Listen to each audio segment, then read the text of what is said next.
Mesdames et messieurs, bienvenue à votre émission Face à la rédaction qui reçoit pour vous différentes personnalités politiques ainsi que sociales. Et pour ce nouveau numéro, nous recevons pour vous une habituée de notre plateau. Il s'agit de Madame Josette Kayaboula Matadi, aujourd'hui dans une autre casquette, celle de chargée de communication de l'association Femmes d'Exception, avec elle nous allons parler de la représentativité de femmes dans les postes de décision ainsi que de plusieurs sujets d'actualité. Madame Josette Kaya, bonsoir. Bonsoir, monsieur le journaliste. Comment vous allez? Ça va bien, Dieu fait grâce. Dieu fait grâce. C'est un plaisir, ça a toujours été un plaisir quand vous nous invitez, que nous soyons là. Et surtout quand il y a un écho, hein, un feedback, que les gens nous appellent pour nous dire qu'on nous a suivis dans votre émission. Et nous vous en remercions. D'accord. Et comme vous le savez, je ne suis pas seul pour conduire cette émission. Je suis accompagné de mon confrère Arfalon Bassakissa avec qui nous allons animer cette émission. Arfalon, bonsoir. Bonsoir, mon frère José Merche. Comment tu vas? En forme. En début de cette émission, nous allons parler de l'association des femmes d'exception, Madame Josette Kaya. Nous avons vu l'association Femmes d'exception qui avait été reçue par les chefs de l'État, mais nous aimerions d'abord savoir quels sont les objectifs de cette association. Ok, merci beaucoup. Je voudrais d'abord parler de l'origine de l'association. Cette association existe depuis que le président de la République, Félix Antoine Tshisekedi, a été investi à la tête de la magistrature suprême. Alors, le jour où il nous a reçus, il nous a dit, je me rappelle encore, il nous a dit, j'ai observé la femme congolaise, j'ai observé la femme africaine, et j'ai vu dans la femme, il y a un secret. Il y a un secret parce que rien qu'à regarder dans notre pays, à observer ce qui se passe dans des ménages, dans des familles, ce sont les femmes qui tiennent les foyers aujourd'hui, qui tiennent les familles aujourd'hui. On remet 10 000 francs à une maman, femme au foyer, mère de famille. Cette femme-là arrive à nourrir 11 bouches, 8 bouches, avec 10 000. Alors je me dis, en tant que président de la République, quel est le miracle que ces femmes-là ou cette femme-là fait dans son foyer pour arriver à nourrir 8 bouches avec si peu de moyens. C'est la raison pour laquelle, chères dames, j'ai voulu vous rassembler, vous unir. Nous venons des horizons différents, des couches différentes. Nous exerçons dans des domaines différents. Presque toutes les couches des femmes sont représentées dans ce cadre de concertation. En fait, Femmes d'exception, c'est un cadre de concertation que le président de la République a mis en place ou sur pied pour connaître ce qui se passe dans les milieux de la femme, pour connaître les desiderata de la femme, pour connaître toutes les requests, les demandes, et puis pour voir comment la femme ou les femmes peuvent accompagner son action. Il ne faut pas oublier, dans la femme, il y a l'action. Le verbe agir est dans la femme. Alors, quand il a mis en place, lui-même, il a cherché le nom. Lui-même, il a donné le nom. Femme d'exception. Même nous-mêmes, nous nous sommes dit, sommes-nous femmes d'exception?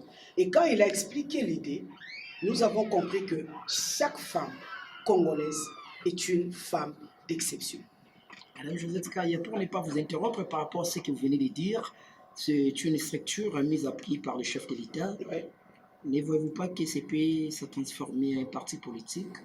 Non, non. C'est que c'est déjà l'idée du chef de l'État, il est politique. Oui, ça ne va pas se transformer en politique parce que toutes les femmes ne font pas la politique.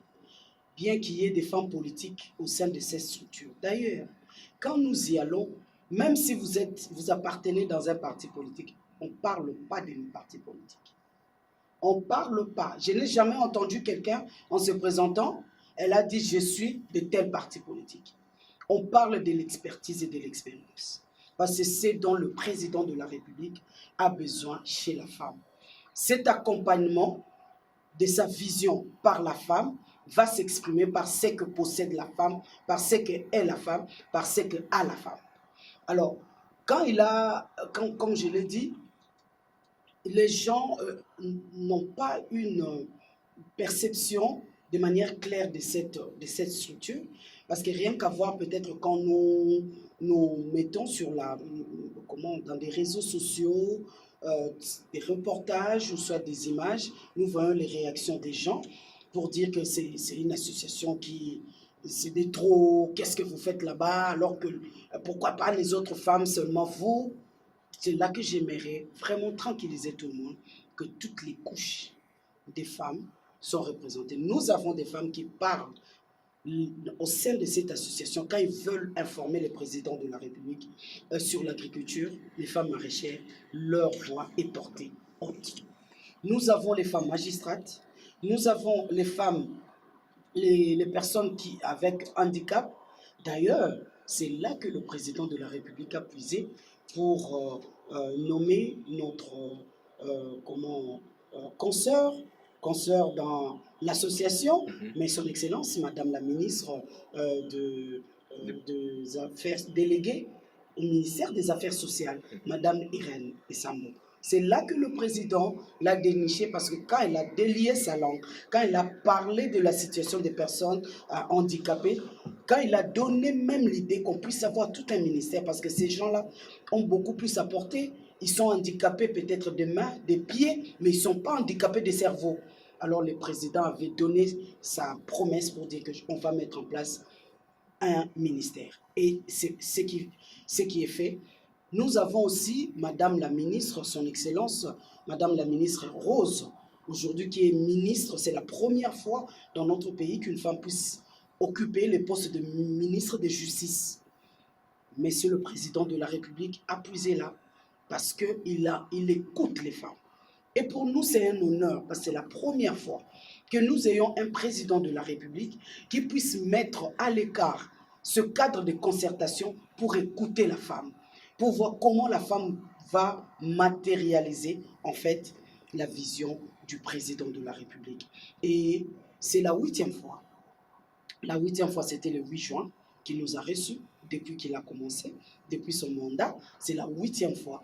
Et le président de la République, malgré toutes les charges, malgré son agenda, très chargé, trop même, malgré le fait qu'il soit encore le président de l'Union africaine, il réserve un temps pour la femme.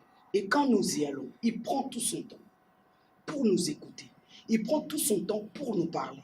C'est comme Dieu avec les fidèles.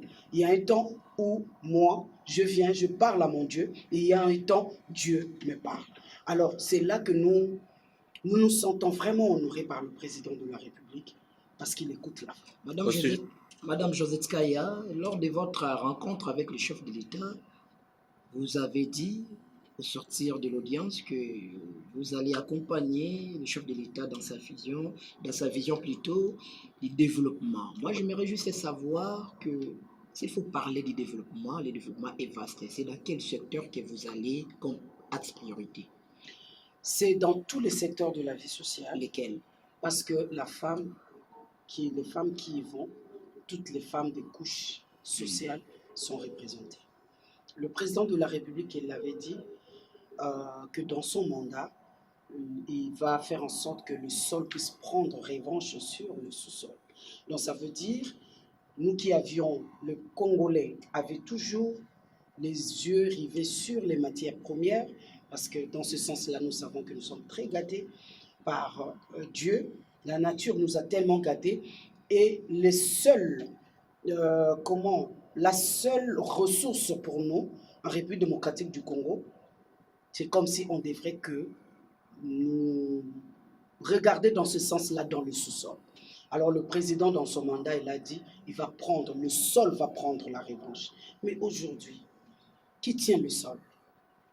L'agriculture, c'est la femme. D'ailleurs, ça a commencé depuis longtemps. C'est ce qui caractérise d'ailleurs notre tradition en tant qu'Africaine. C'est la femme.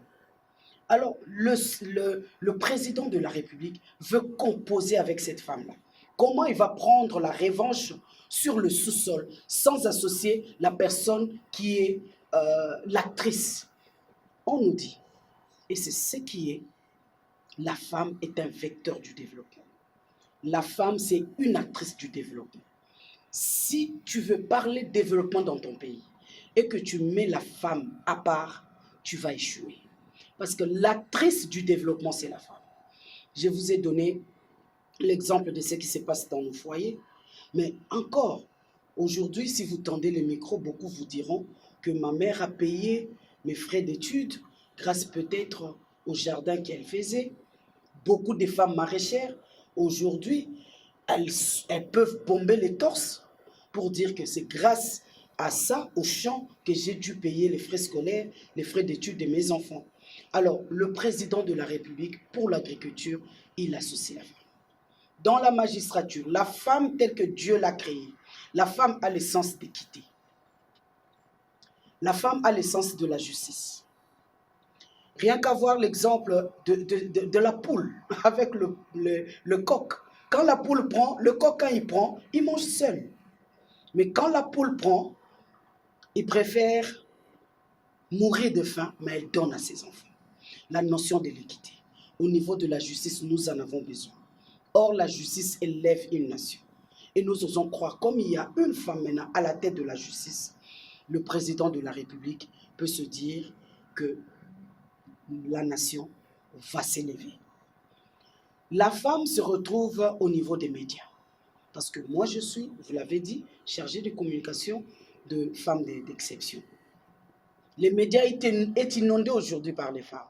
Et comment est-ce que les femmes des médias peuvent faire pour que nous puissions accompagner la vision du chef de l'État à sortir le pays du bourbier, pour que nous puissions réellement embrasser ce développement, qui ne soit plus un slogan?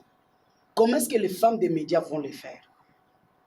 Nous sommes dans une structure, RAFMED, et c'est là que nous comptons même accompagner le chef de l'État. Nous avons déjà amorcé des démarches pour accompagner même la présidence de l'Union africaine du chef de l'État. Voilà. La femme se retrouve dans chaque domaine de la vie sociale. Elle est présente. Madame Josette, j'aimerais qu'on revienne un peu sur votre rencontre avec le chef de l'État, parce que d'après ce que je sais, c'est la 8e rencontre que vous avez avec le président de la République, et celle-ci a eu une durée de 2 heures du temps. Une question de curiosité, de quoi était-il question pendant ces 2 heures du temps avec le président de la République? Ok, lui-même il a dit waouh, nous avons passé tout ce temps-là, mais quand je suis avec les femmes, je ne suis même pas pressé de les lâcher. Excusez-moi parce que vous êtes des femmes mariées, mais on parle République. Nous sentons toujours honorés. Le président de la République, cette fois-ci, a donné l'occasion à chaque femme de pouvoir s'exprimer. Nous devrions d'abord, nous avons commencé par écouter le compte rendu de ce qui s'est passé au mois de mars. Quelles sont les différentes avancées qui ont été enregistrées? Et c'est là que nous avons remercié le chef de l'État pour lui dire « Excellence, Monsieur le Président de la République, félicitations parce que vous avez gagné de 10 points. » La Constitution recommande à ce qu'il y ait 50% de femmes, 50% d'hommes dans des postes de prise de décision. Mais vous avez entendu, vous avez vu, vous et nous étions témoins. Quelles sont les différentes tractations qu'il y a eu avant la sortie du gouvernement? À un moment donné, c'était clair que le président de la République ne voulait pas publier le gouvernement parce qu'on ne lui avait pas donné les noms des femmes. Il avait retardé la sortie du gouvernement. Et il nous l'avait promis au mois de mars. Il nous avait dit, chère dame, je vais retarder la sortie du gouvernement tant que vos présidents de chefs de partis ou des regroupements, parce que c'est politique. Quand on occupe des postes de décision, c'est politique. Et c'est là que je voudrais encourager les femmes à pouvoir faire la politique, parce que la politique de la chaise vide ne paye pas. On réclame, mais quand on ne fait pas ça, on ne fait pas la politique, ça sera difficile. Alors le président de la République nous a dit, j'ai fait retarder jusqu'à ce qu'on m'ait donné les noms des femmes dans les partis politiques. Mais moi-même aussi, je suis allé voir au niveau des technocrates. Parce que Madame Rose n'appartient pas à un parti politique, ni à un regroupement politique. Elle est de la société civile. La présidente des CAFCO. Alors le président lui-même, il a fait ça. Il a jeté un coup d'œil dans la société civile pour puiser. C'est là qu'il fait pour puiser de l'expérience et de l'expertise. On l'a félicité pour ça. Et par après, nous devrions maintenant discuter de l'actualité. Nous écoutons les présidents de la République nous écoutent. Et lui-même, il a reconnu qu'à chaque fois qu'il rencontre les femmes d'exception, il apprend des choses. Parce que ce sont des femmes qui y vont avec la tête, avec leur tête.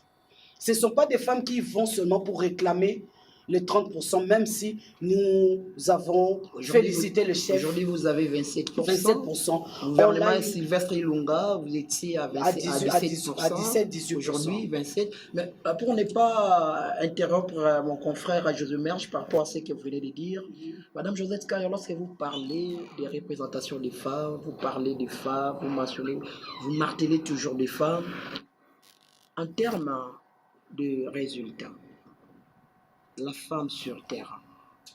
Je vais y arriver parce que nous en avons aussi discuté. C'est parmi les points.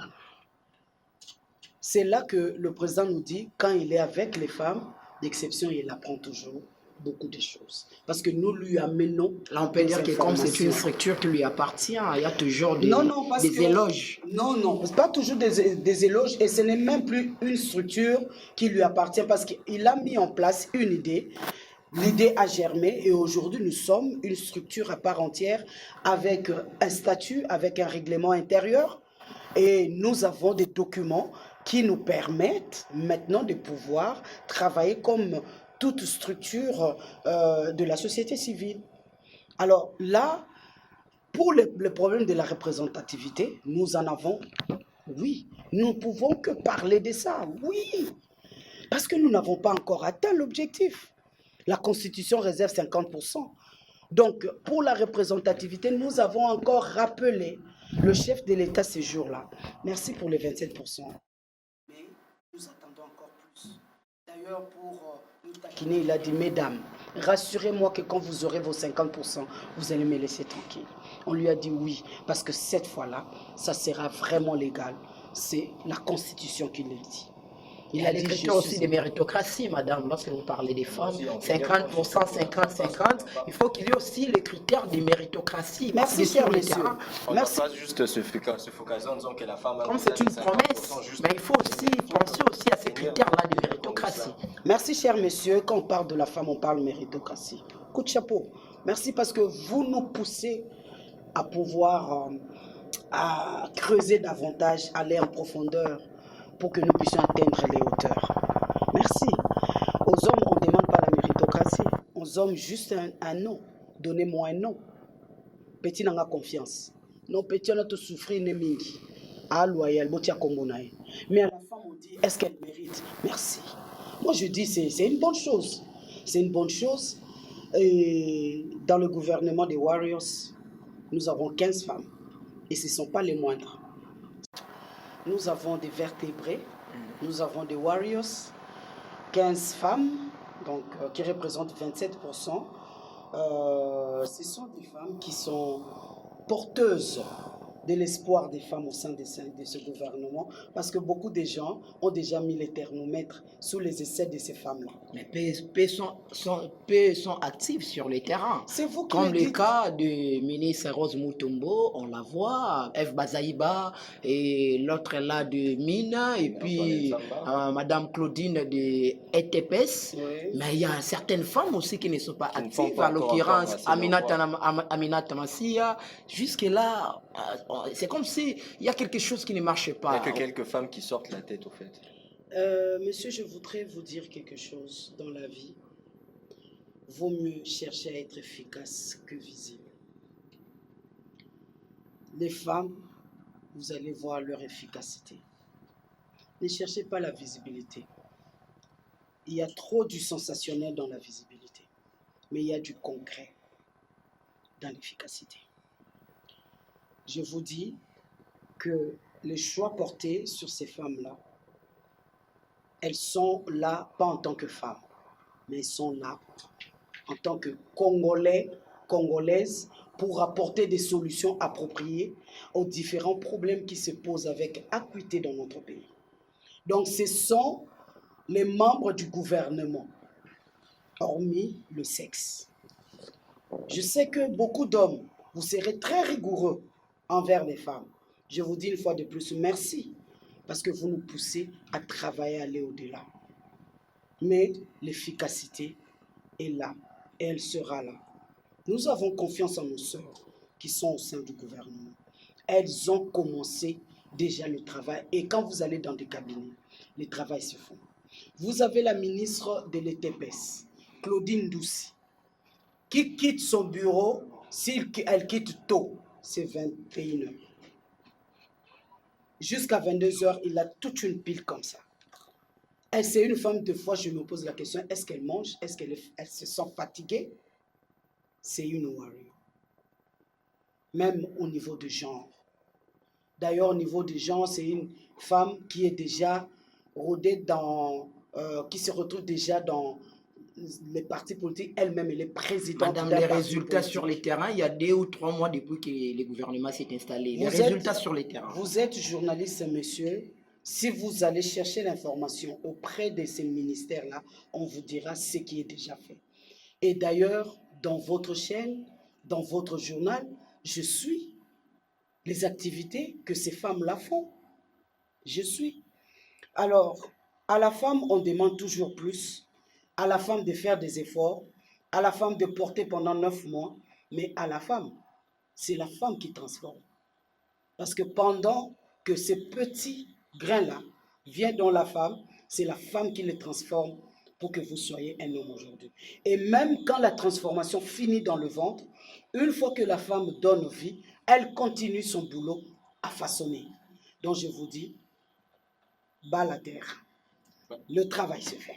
Madame Josette Kaye, aujourd'hui, la question de l'égalité des sexes devient de plus en plus importante. Mais ici en République démocratique du Congo, à quel degré l'est-il?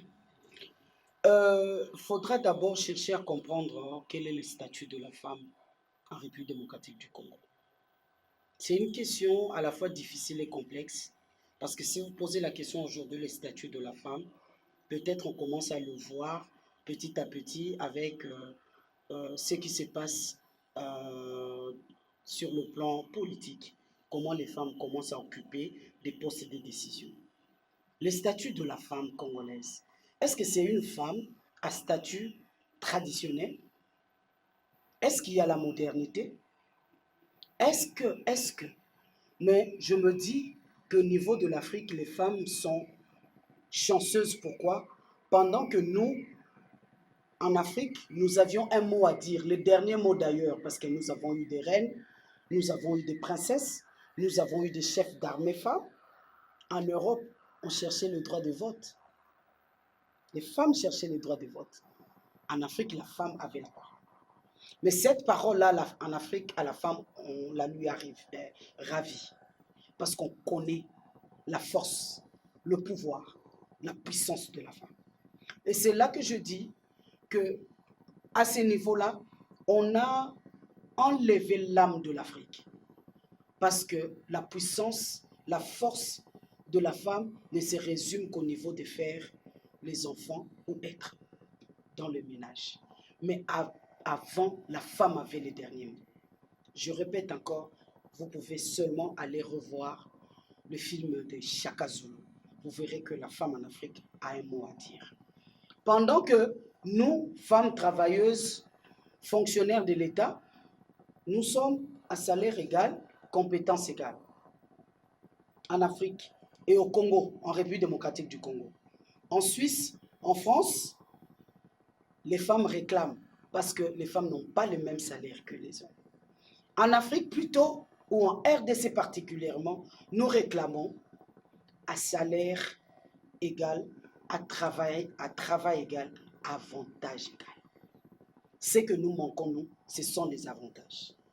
Quand il y a des missions de service, peu de femmes y vont. D'ailleurs, on ne pense pas à la femme. Quand il faut que les gens montent en grade, on demande d'abord si la femme mérite. Bien sûr qu'on peut mettre des femmes qui méritent, parce que nous ne sommes pas là pour que nous réclamons seulement pour réclamer. Mais nous voulons qu'on pense d'abord ou qu'on pense aussi à la femme. Même avant de mettre les critères méritocratie, qu'on pense d'abord.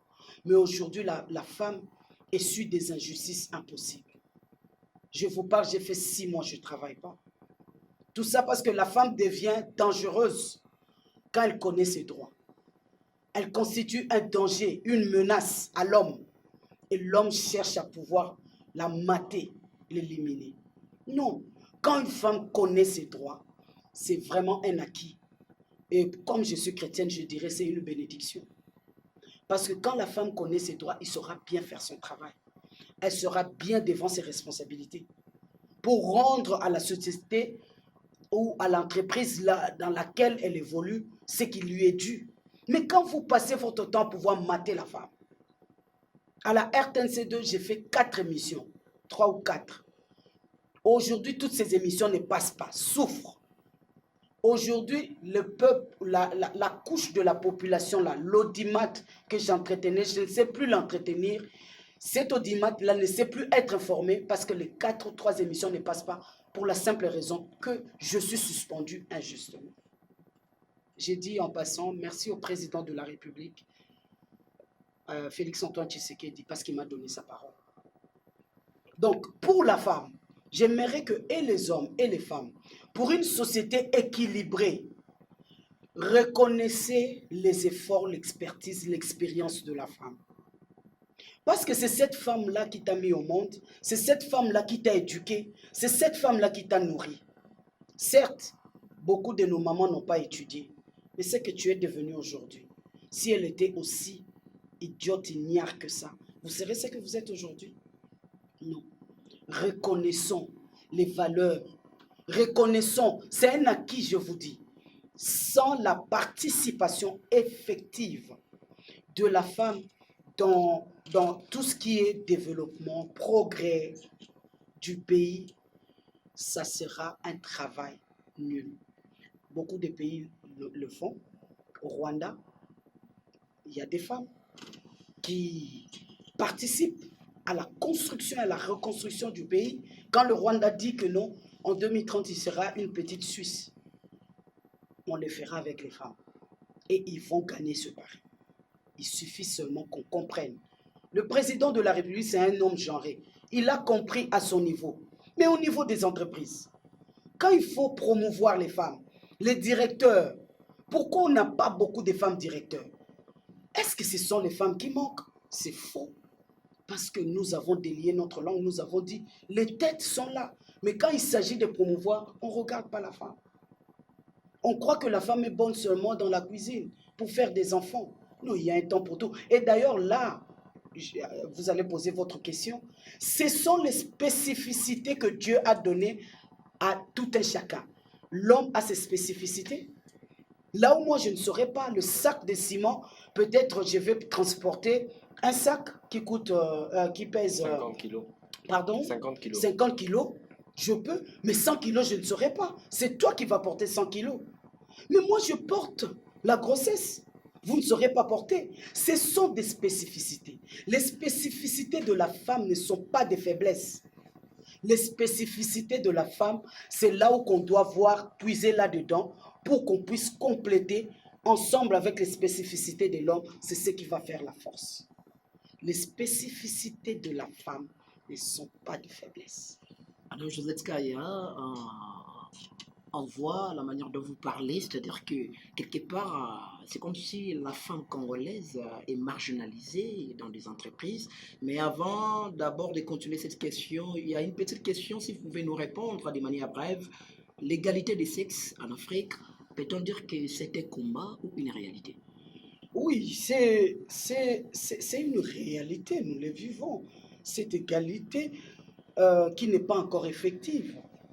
Parce que égalité, ça veut dire... En termes de combat, ça devient... Non, égalité. Ça devient un combat parce que nous ne le vivons pas encore. L'effectivité, nous ne le voyons pas. C'est pourquoi la femme s'est engagée dans ce combat-là, jusqu'à pouvoir arracher. Nous parlons d'arracher, parce qu'il y a des femmes qui travaillent dur.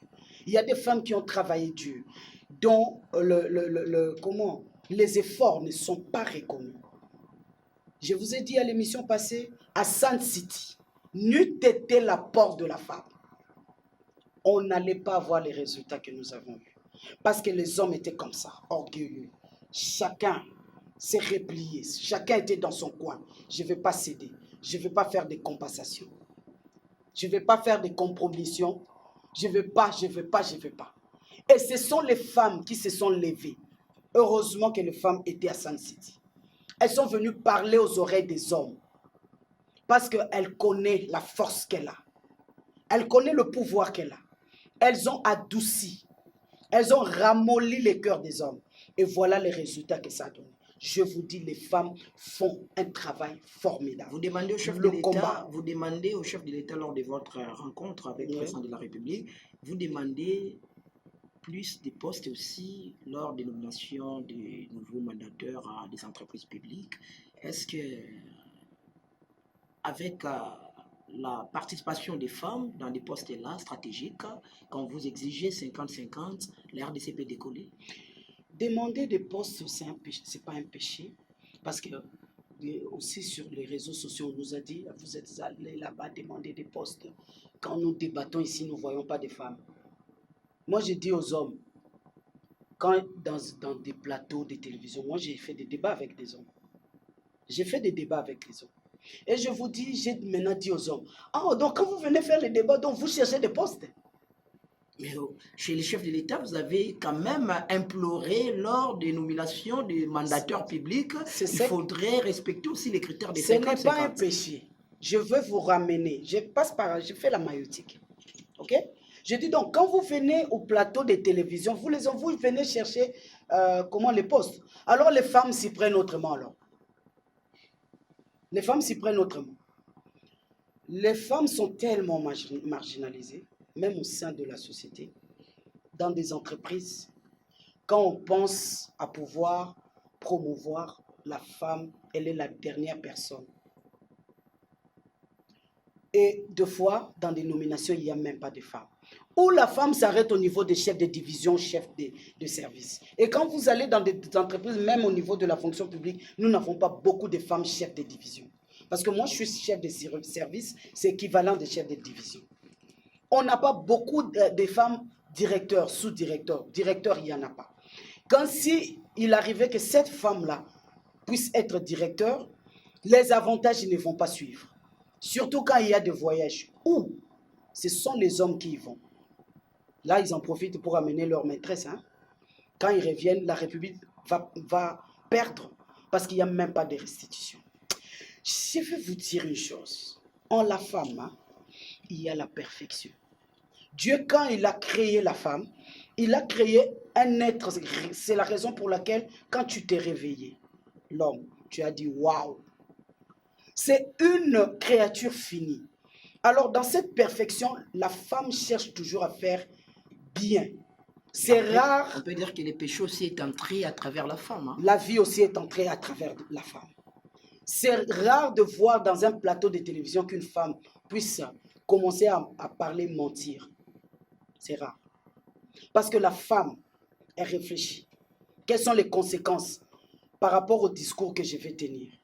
Je dis c'est rare, je ne dis pas que ça n'existe pas. Je dis c'est rare. Mais l'homme, quand il vient sur un plateau de télévision, il sait dans sa conscience que ce qu'il dit là, ce sont des mensonges. Mais il le dit, il l'affirme. Mais la femme a horreur de pouvoir faire ça. C'est là que je dis la participation de la femme, avec l'efficacité, avec la perfection, avec la compétence, tout cela mélangé, c'est la République qui gagne. Donc, au niveau de poste de décision, si nous allons dire au président de la République que nous voulons aussi, cette fois-ci qu'il y ait beaucoup de femmes mandataires, ce n'est pas un péché, c'est un droit. Madame Josette Kaya, au cours de cette réunion avec le chef de l'État, il était aussi question de l'aide apportée aux sinistrés du Nyiragongo à Goma. Comment vous avez évalué les actions qui ont été menées pour venir en aide à la population de Goma frappée de l'éruption? Merci beaucoup pour la question parce que ça c'est vraiment humanitaire. Les femmes ont fait part au président de la République des efforts qu'elles ont fournis, soit dans des associations, pour apporter de l'aide aux sinistrés de Nyiragongo. Et vous savez, dans des catastrophes comme ça, dans la plupart des cas, ce sont les femmes et les enfants qui sont victimes. D'ailleurs, jusqu'aujourd'hui, il y a encore des enfants qui n'ont pas encore retrouvé leurs parents. Alors les femmes, au niveau des différentes associations, elles se sont réunies avec les peu de moyens qu'elles ont, parce que n'oubliez pas que la pauvreté a un visage en République démocratique du Congo, c'est la femme. La femme est pauvre. Mais dans ça, comme je l'avais dit au début avec l'illustration que j'avais donnée de la poule, les peu qu'on a eu, on est en train de faire des récoltes, okay, des collectes, pardon, des collectes, et on a déjà commencé à envoyer. Et d'ailleurs, la fondation Denise Nyakeru, la première dame, c'est une femme, sa fondation a vraiment soulagé. Même avec celle d'Olive Lembe. Même celle d'Olive Lembe, ce sont des femmes qui ont soulagé tant soit peu la population sinistrée. Mais ce sont les femmes qui sont toujours victimes. Parce que la femme, en ce moment-là, cette faiblesse-là qu'elle accuse, parce qu'elle doit partir avec les enfants. Je ne dis pas que les hommes ne le font pas, mais la femme, elle doit mettre l'enfant au dos, un autre peut-être devant, et il a un sac ou une valise sur la tête, et peut-être l'homme, il passe devant pour chercher peut-être quelle voie emprunter, mais tout le poids revient à la femme. C'est pourquoi beaucoup d'enfants se sont égarés. Mais Dieu merci, il y a des familles qui retrouvent leurs enfants avec l'appui de la Croix-Rouge et tous les organismes internationaux qui nous sont venus en aide. Donc, l'aide, nous avons montré au président de la République ce que les femmes ont pu faire et le gouvernement, vous avez vu ce que le gouvernement a fait. Et nous disons que partout où on parle de la misère, la femme est toujours là pour apporter parce que la femme est prête à pouvoir même se sacrifier. Par rapport à cette aide humanitaire, nous avons vu la manière comment certains de nos sinistrés accueillis au Rwanda ont été accueillis. Pensez-vous que ici en République démocratique du Congo, on aurait pu faire plus pour ces sinistrés? Oui, on demande toujours plus parce que le Rwanda va rentrer en République démocratique du Congo combien de fois? Le Rwanda, c'est l'une des provinces de la République démocratique du Congo. Un petit pays s'est organisé pour aider aussi les sinistrés de Goma. Nous sommes, oui, il n'y a pas que le Rwanda. Il y a aussi la Tanzanie, il y a le Kenya, pardon. Il y a le Kenya qui a aussi qui a envoyé.